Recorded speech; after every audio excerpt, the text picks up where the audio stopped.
I'm Fredrik Leilani, and I'm the filmmaker. And I'm Leilani Farha, and I'm the advocate. Hello, advocates. This is Pushback Talk, and this is our, the way of us keeping alive, putting words to each other, and we call it word food. Food. Let's play with words, Leilani. I have a food word for you. Entrecôte. No. Doughnuts. Doughnuts. That's something extremely American. Oh, is it? And there is a hole in it. And I guess also Canadians. But yes. It's like, the question with the donuts is, what is the sales pitch? Is it the hole or is it what surrounds the hole? Is it the void in the middle? You pay for the void. We're all paying for the void.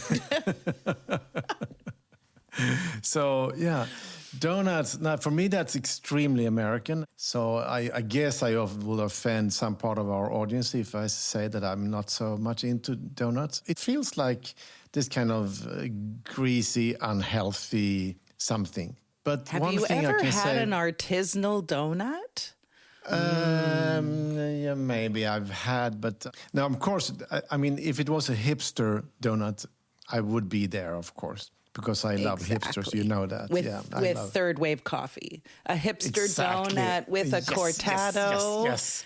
You're there, Fredrik. Yeah. Right, of course, and then it should be artisan gin with artisan tonic. And, there you go. And then ecological lemon squeeze on top of it. Yeah. Oh, there we go.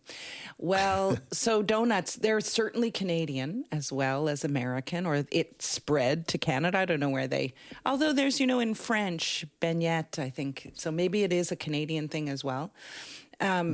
Truth is, my partner is Australian, and he came to Canada to do a master's in law.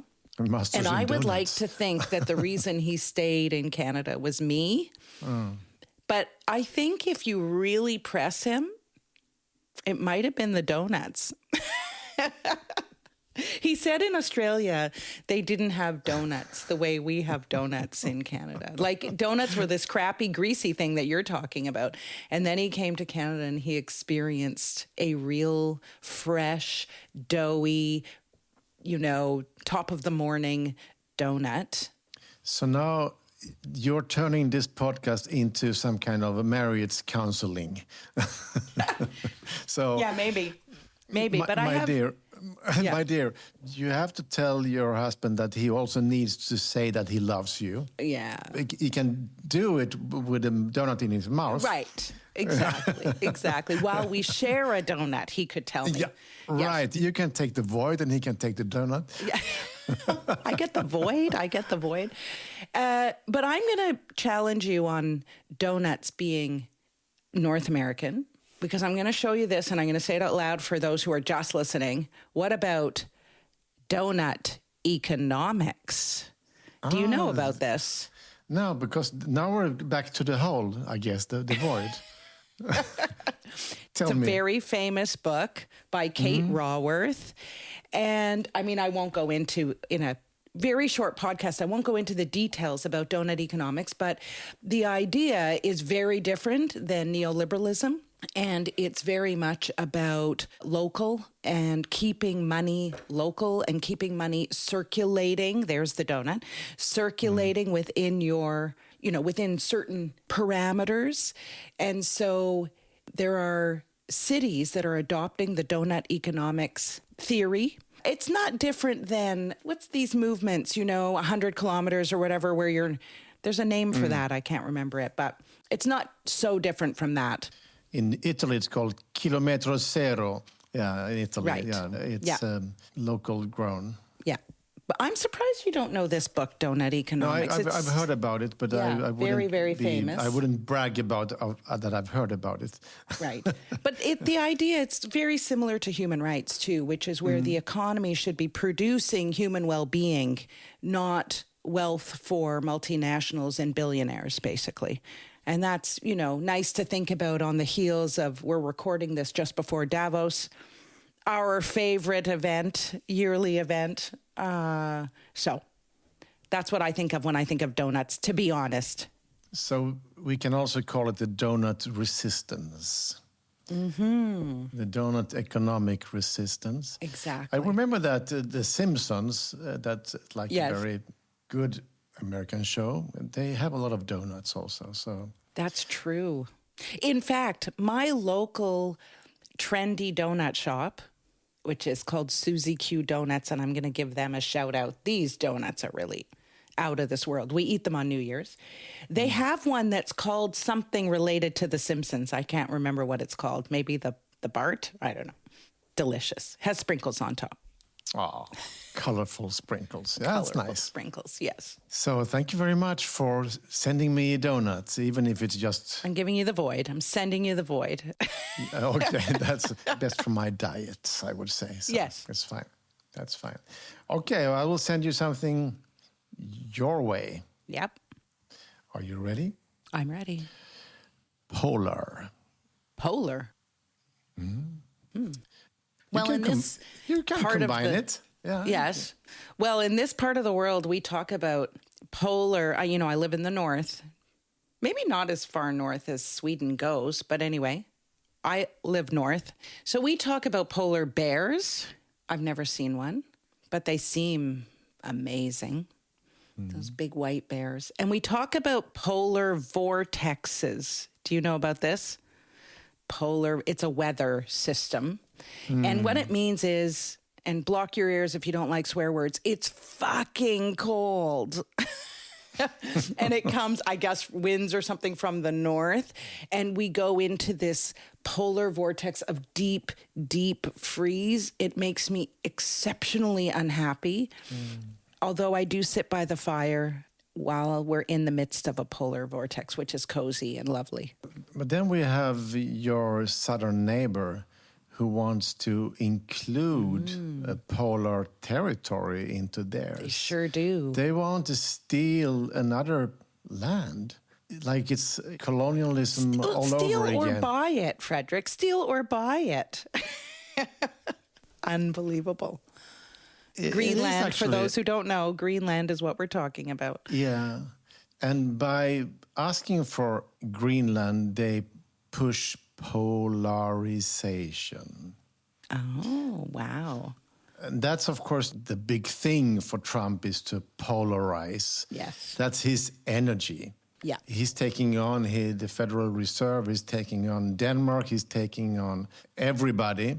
Except then the Israelis or somebody else, but he's taking on, and he takes on Minneapolis, he takes on Los Angeles. He creates this kind of constant conflict. But you could also add to polar a bipolar. Yes, never thought of that. Bipolar, as in the psychological condition. You mean? Yeah. Yeah, I've known a few bipolar people in my life. It's a very serious psychological condition and complicated for people who are bipolar because, as I understand it, there are medications that can mitigate some of the characteristics and symptoms, but the medications make you feel not like yourself. And so one person I knew who was bipolar was on and off his medications for that reason. And it was complicated for him and the people around him. So, of course, a lot of good people could be bipolar. Absolutely. So it would be horrible to call Trump bipolar because then we will kind of, compare bipolar people with Trump because his disease is worse than that, I guess. But I'm just playing around with polar and polarization. And Greenland and the State of the Union. Well, if we go back to the idea of Trump being the ultimate actor in terms of polarization, I mean, I guess this is characteristic of me, but I always like to imagine the mindset of different people, different actors. I mean, I do that a lot with my work on housing. I'm always thinking like, how do these private equity people think about home and people and tenants? And so the same with Trump. How does he think? How does it make him feel to be this polarizing instigator and character? And my sense, sadly, is that it's not that he pays a price. I don't believe he pays a price for his actions. I think he's giddy. I think he's like, look at what I'm doing. Look at the shit I can stir up. I'm amazing. I think that's... Oh, he's totally full of himself. Yeah. In a way we haven't seen before.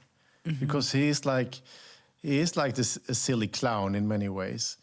But then I wouldn't talk badly about clowns, so it doesn't really apply anyway. Because clowns are doing a great job. Shout out to clowns, yes. And I couldn't call him a pig because pigs have some kind of dignity also.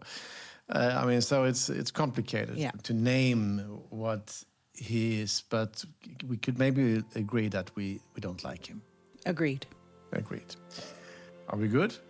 Thanks, Fredrik. Thank you, Leilani. See you next week. Yeah. And to friends, if you want to support the podcast, send us some money on Patreon. It's not bad. Patreon.com, Pushback Talks. See you. See you. Pushback Talks is produced by WG Film. To support the podcast, become a patron by going to patreon.com/pushbacktalks. Follow us on social media at make_the_shift and push_the_film. Or check out our websites, maketheshift.org, pushthefilm.com, or breakingsocialfilm.com.